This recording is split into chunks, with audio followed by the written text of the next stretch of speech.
You do not want to miss this episode. We're going to break down, should you have one policy or multiple cash value life insurance policies? We're going to give you the pros and the cons. Hi, everyone. Welcome to Control and Compound. I'm Darren Mitchell. Joining me as always, Christina Wyatt. Christina, how you doing today? Hi, Darren. I am doing great today. I'm excited to talk about this topic because it's definitely a question that we get a lot. Yeah. Should I have more than why do people have more than one policy? Why would you, right? So I'm excited to dive into it. Yeah, I get that question like, why do people have it? Why do you have so many?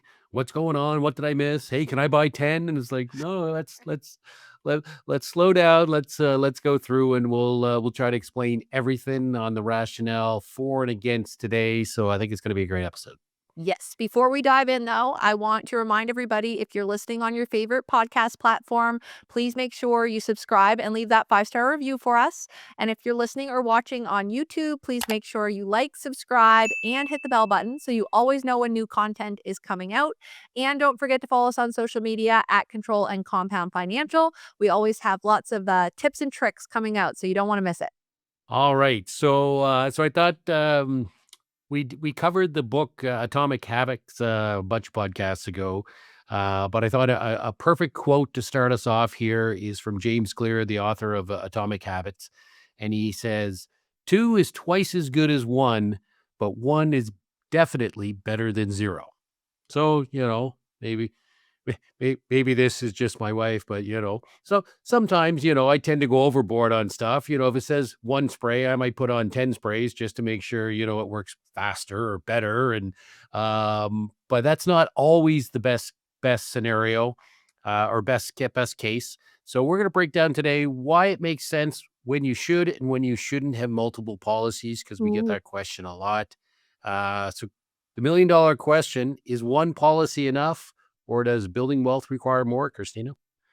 Well, when you think about it, your plan evolves over time, right? And so does your plan and your strategy when it comes to infinite banking and getting these high cash value life insurance policies put in place. So, to say is one enough for you, I can't be sure because it does come down to your planning and it does evolve. There's a reason that we meet with our clients annually and we do check ins because things change, right? You might be at a place right now where your ability to save is your cash flow only allows you to save, $25 a month personally, right? Maybe you're 20 years old and you've got 25 bucks a month that you can put away. Well, in 10 years from now, that is not going to be the same case, right? It's going to be different. Times are going to change. Your income's going to evolve. Maybe you're going to start a business. Lots of things change. And as your income and your goals evolve, so does your infinite banking strategy. 100%. It needs to grow with you, which why I have, 5 policies. I know you've got, quite a few policies too, but my life has evolved and so has my planning when it comes to high cash value life insurance policies and how I use them. Yeah, I go back. I remember the first whole life policy I bought. I think I was 23 or something. And I believe the words from I was actually in group insurance at the time, but I worked for an insurance company. And I believe my boss's line was, you need to sign up for one of these or you're fired. Um, you know, he was a pretty interesting character, and it was $75 a month, and I was like, "Oh, what the heck's this $75 a month?" And then fast forward a bunch of years now, and it's like, yeah, it's amazing even at $75 a month how things have grown. But to your point, Christina, I was 22 or 23 at the time, and my circumstances definitely evolved. Married, kids, started a business, have multiple companies, and all that stuff. So get into real estate investing and all these other things. So as things evolved, now I have 9 of these policies, plus some still have some term policies for different things. So some personal, some corporate. So we're going to get in today how that evolves, when you should evolve. But to your point, you talked about the 25-year-old, but maybe you're a 60-year-old. You're a couple of years away from retirement, and you come in and buy a big policy to take care of what you need for the next chapter of your life.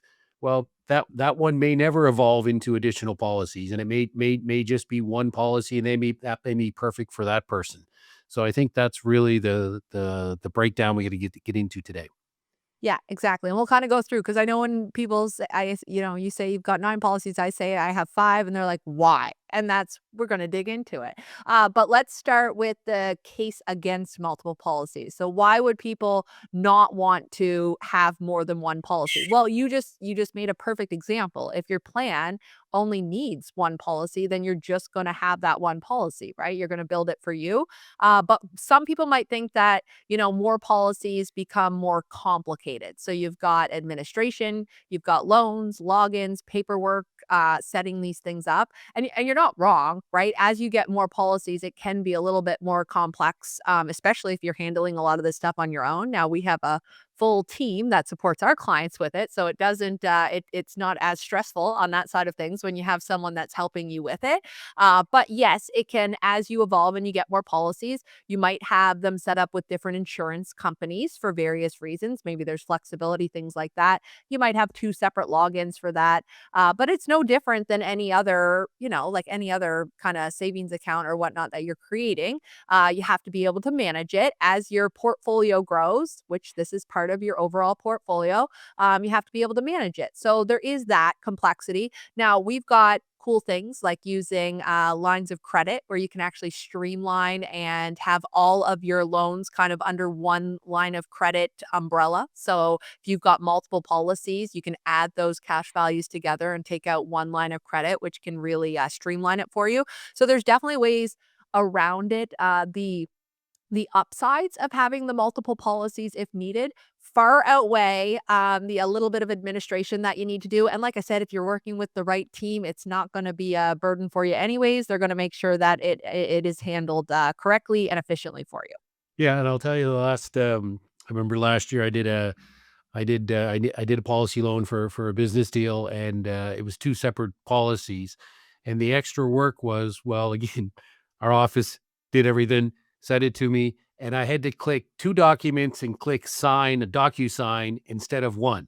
So it may have taken an extra 3 to 5 seconds, to do that, click, click instead of just click, but, literally that was the extent of it. So I think as technology changes, and as again firms like us are full service that handle that stuff, that kind of pretty much eliminates that.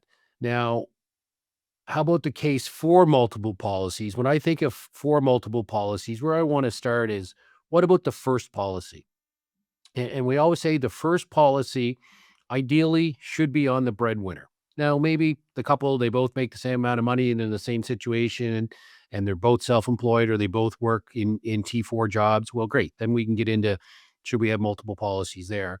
But oftentimes we're in a situation where someone either doesn't work in the marriage, or doesn't earn as much income. And I'll use me as the example. My wife's elementary school teacher, and lovely person, contributes all kinds of things to the family that I don't contribute to. However, from a financial standpoint, it was always a bigger deal if I didn't make it home from work than if she did financially for the family. So when using we started buying bigger policies on us. Well, the first few were on me, because again, we were buying it for the cash value that we could spend in our lifetime. However, the death benefit is relevant to the conversation, because there is a death benefit. And that death benefit was better situated on me. Now, once I had enough death benefit that we could now say, okay, for the next policy, great. Now we'll look at my spouse and put a policy on the spouse. And we'll talk about why it's really nice to have multiple policies on the spouses in a minute here. But the other thing we often get is someone will call up and say, I want to do this, but I'm not insurable. So, so the first question we ask is, well, are you sure? Let's talk about that. Because we get a lot of people that think they're not insurable, and we start asking them questions, and we've got underwriting consultants we work with.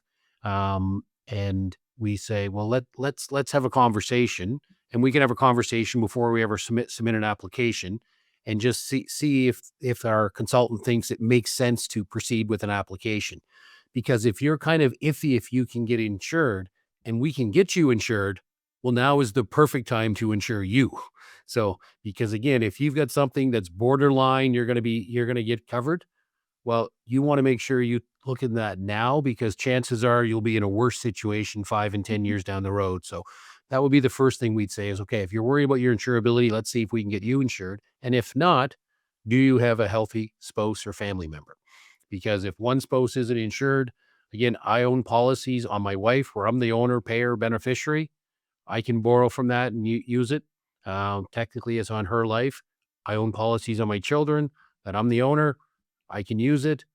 At some point, I could gift the policy to them. But again, the first one was on me. The first few were on me in my case, and then we started looking at other family members. Mm. And you can do a little mixing and matching if you have multiple policies. Maybe you want to look at maybe one or two, maybe two different insurance companies instead of having all your policies with one. Again, in Canada, we have such strong, stable insurance companies. The four that we use are all strong and stable. So I don't really have a fear of that. But sometimes the policy design is different. Some might have better cash value, some might have better death benefits. So depending what the purpose of that policy you're buying at the time is, you may look at a different insurance company for that, and we can help you with that. Um, and then a lot of times we get people where they're going to buy one policy to say, okay, this is going to look after the kids and grandkids and the taxes on the cottage. So I want to leave the cottage in the family, and this is going to look after that. But this one we're going to use for our retirement. We're gonna use it to increase and double and triple our retirement income. And this one's going to be our emergency fund. So you could have multiple policies for that, and that can make sense. And then the big one that I love having multiple policies are on each, or having at least policy on the husband and wife, is the retirement planning. Because again, that's huge, Christina. Um, when we get to retirement planning, like well, we're not going to go through all of them. I talk about five of them in my book, Be the Bank. But let's just say husband and wife both have single policies with significant death benefit. Wasn't a large death benefit initially, but now it's significant when you hit retirement. That just opens up so many different income streams for you. You look Mm. at the other assets, you look at your house, and at the time, fast forward 20, 30, 40 years, your house is worth millions of dollars. What do? Great. Go get a line of credit on the house for $1 million, spend an extra 100 grand a year. Well, one of you are going to die first. You're not going to die holding hands on the front porch when you're both 90. One of you die first, and that death benefit can replenish that of that asset that you spent down, in this case, the line of credit, or remortgaging your income properties, or taking a line of credit against another property or business. It can replenish that. And one spouse gets to benefit from the death benefit. You both get to benefit from the cash value because you can spend it in your lifetime. But I like that the first death benefit goes to the surviving spouse. Now you know your spouse is going to be fine after you pass away.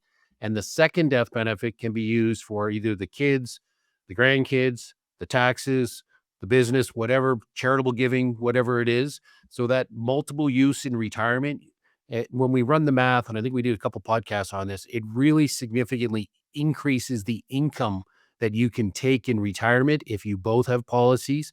At the same time, it reduces those retirement risks that we're all exposed to.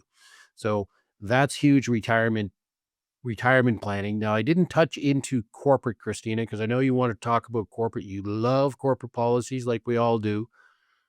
When is it time to look to corporate owned policies? Yes, so I want to circle back a bit about kind of on what you went through there. And the focus that you were talking about was more on the death benefit side, right? Who do we pick as the insured? And so that's why we would put the you put that first death benefit on the breadwinner, right? So talking a lot about the death benefit and who you pick to be the insured. But another piece of why you would add an additional policy is additional savings, right? Mm, That's who are you going to pick to be the insured? But what happens is with these policies, as we've talked about in the past, there are maximums on them, right? That we can put in. So once we hit our maximum, your $75 a month really wouldn't cut it at this point in time for what you want to save every month. So what ends up happening is we hit our maximums and then we have to add additional policies because we need to save our money somewhere. And we know that this is the best place for us to be able to save it, right? We've got all those benefits. So when you pick the first insured, yes, you're going to pick it based on the breadwinner and whatnot. And as you grow them, it's typically because your income's growing and you want to add those additional policies. But that's how we pick who the death benefit goes on. When it comes to the corporate policy side of things, Same thought process, right? We talk about these as the foundation of our financial plans and where we want to save our wealth and save our money as the foundation. And personally, you have savings. And then what happens when you become incorporated and you start growing that business, you're going to have corporate savings too, right? You're going to have retained earnings inside of the business. And this is where we want to build our corporate foundation. We want to make sure that we have that high cash value policy inside of our corp so that we can save here tax efficiently, use it for, all those great things. Go back and check I could talk about corporate policies all day. So I won't go through all of the benefits of having a corporate policy while you do it, but you'd absolutely want to add one because of your corporate savings. It's the perfect place to save your money. And then going back to the death benefit side of things, we do want to have and same kind of idea here, have a policy on both spouses. So if you're both corporate share, like if you're both shareholders or the other spouse is going to inherit the shares on your death, it's very good to have both insured from a tax planning and estate planning side of things, because taxes aren't payable until the second death, right? So everything rolls to your spouse. We've talked about this before. Everything rolls to your spouse, but taxes are payable on the second death. So if you can have a nice tax-free influx of cash to the surviving spouse, we got a nice tax-free flow of cash out of the corporation. What's that going to do? Well, it's going to lower the share value. We just got a nice load of cash out of the corporation. So when the second spouse dies, we've lowered our share value and we have a nice tax-free income flush of cash that's going to be able to pay on those taxes for us. So, two pieces as to why you might have multiple policies inside your corp. One, you do want to insure both spouses, shareholders. And two, you have more income that's growing every single year, or, your income grows, you hit that max, you want to add another policy because I'll tell you, when it comes to corporate policies, on the day you retire and the day you die, the most tax efficient place for you to have your money is in one of these policies. And that's exactly where mine's going to be. That's why I have my corporate policies, right? Because most tax efficient place for you to be able to get the money out of the corp. Yeah. And that's why we use so many corporate policies, and so many of the larger policies tend to be corporate, because if you're going to do significant planning, that's the place to do it. And speaking of planning, there is a period of time where we're going to shift, or a lot of people are going to shift their thinking of what these policies are going to be used for. I think a lot of people starting out, I'm going to buy it for really taking control of my money. I want to put it in a rock solid, bulletproof place. When everything else crashes, this is going to be there. I know I've got, that nice 5 or 6% tax free growth each year. I know when I need money, it's there. I know when an opportunity comes along, I can get it. I know I'm liquid. But as your wealth builds, your priorities change. And sometimes that can shift from what are we going to spend in our lifetime to the next step is really the legacy. And why don't you talk a little bit about the legacy and how that shifts the policies and the design? Yeah, absolutely. And we talked about how goals shift and finances shift. We build those foundations, we build our wealth, we create this wealth, and then what happens is we have so much wealth that now you're making decisions for the next generation's wealth. Like there's a very good chance that you're not going to be able to spend this money. If you think you can, but sometimes you can't. You know that you're going to be passing it on, and then you have to shift your thought process and think, okay, well, what's going to be the best way for me to pass this wealth on? What's the best way for a generational wealth transfer? And that's when we start doing planning, like the Rockefeller strategy that we've talked about, setting up policies for legacy, setting up policies for children, setting up policies for grandchildren. Now you want to leave this wealth, multiply this wealth, compound this wealth, not just for you, but for your children, your grandchildren, and future generations. We can now do with this Rockefeller strategy and using a family trust combination that we do. So if you want to save wealth, like I've got a policy for my son, right? And the goal of that policy for him is to be able to create his foundation. And also for me, from a tax efficiency side of things, I can transfer ownership to him down the road and I can do it completely tax free. I can transfer that wealth tax free. Well, that becomes an amazing estate planning tool for me. Plus, I'm setting up that next generation. You can do the same with your grandchildren. Now you're thinking about that. I've got a lot of clients that think about charitable giving. One of the most tax efficient efficient ways to pass down to a charity, or not tax efficient, sorry, one of the ways to really multiply what that charity is going to receive and save taxes for you, is doing charitable giving through life insurance policies, these high cash value life insurance policies where you're not giving up control. But, at the end of the day, most of us want more going to our families, our, charities, people we want instead of CRA. And these policies are the way to do it. So we start building them into your plan and really using them for solutions to some of the problems you might see. Like, I want to be able to leave this money to my kid, but I want to make sure that he can use it for this, that, and the other, but nothing else. Well, I got a solution for you. I think we can do something, right? We can start using them to solve problems that you might see in your financial planning, your legacy building. That's great overview there, Christina. So we can tell you lots of real world scenarios, but I'll just touch on a few. So I've got a client. I remember years ago he bought his first policy. It was $2,000 a month personal policy, and that was a lot of money to him at the time. And he debated. He was on. He was off, and he finally did it. He was a little cranky and grumpy, but he wanted it. And it took about 2 or 3 years for him to really fully grasp what was going on. Right? We didn't have a podcast and all that great education stuff back then.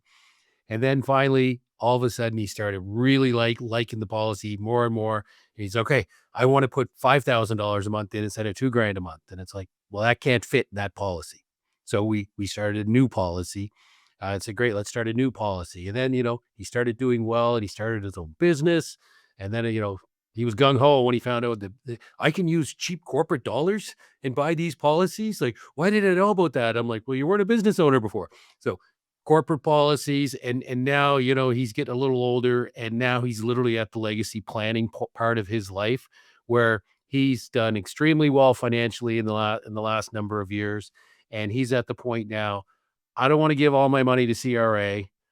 What can I do to help the next generation? What can I do to limit my taxes? But I don't want to give up control yet. He's big on control. So he still wants to control it because, like a lot of people when they get older, what if I get sick? What am I supposed to get sick? What if we need the money? What if I change my mind? What if I lose everything? And I'm like, you're not going to lose everything. You've got a lot. But anyway, again, I good for him, right? He's thinking like that.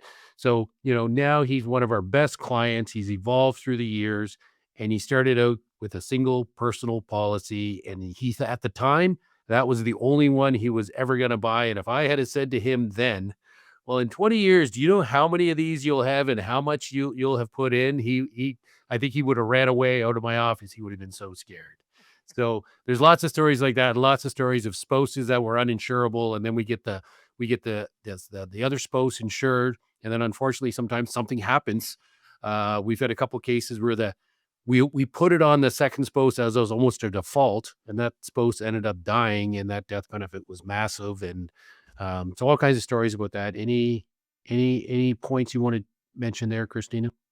I think one just to throw in there is when you're thinking about it, again, we don't think about these plans and these setups like we would with typical life insurance when you're putting a term insurance policy in place, like how much life insurance do I need? Do I need $1 million? Do I need $2 million? What's the coverage amount? We think about what is this policy's job? What are we doing this for? What solution is it going to bring to our planning? How are we going to utilize this in our plan? So it's a mind shift when it comes to it's not your old school life insurance by any means, right? We're using this as an asset in your overall portfolio. So really it's going to do the job that it needs to do. So not how much coverage, but what's the job that this policy is going to do for us. Yeah, and I think that's a great point. I think of my holdco, the policies I have in my holdco, like we talk about opportunity fund, but I'm like, it's my opportunity fund. And when people say, how big should my opportunity fund be? I'm like, well, how big of an opportunity do you want to take advantage of? So, I look at my corporate owned policies as, okay, great. If a real estate opportunity comes along, if a business opportunity comes along, if Bitcoin, if the market drops, whatever that opportunity is, and it's even more fun to save when you call it an opportunity fund because it's like, where are you putting your money? Oh, my opportunity fund. It's like, ooh, oh, he must be looking for opportunities.